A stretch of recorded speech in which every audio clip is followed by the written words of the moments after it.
mua cái gì? Mua đôi dép này, quần áo này, kẹp tóc.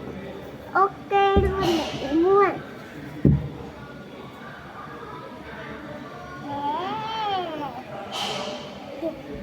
Đến nơi rồi. Cho mua trái chơi. Ok trả tiền. Đi về với con.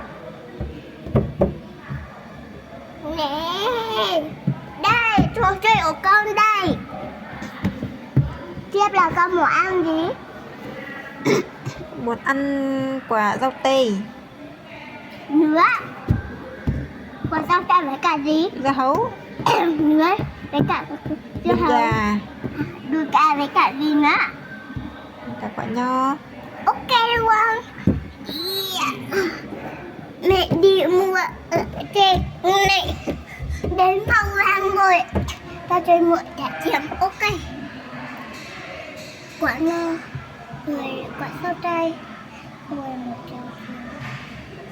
À, dưa hấu. Đến mọi sao hả cây? Mua dưa hấu.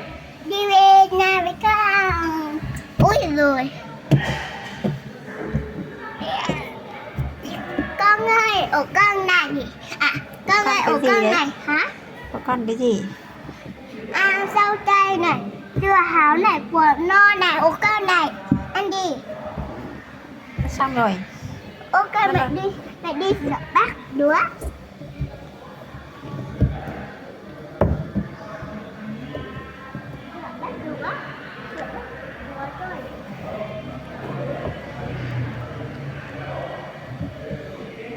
Đến nơi rồi.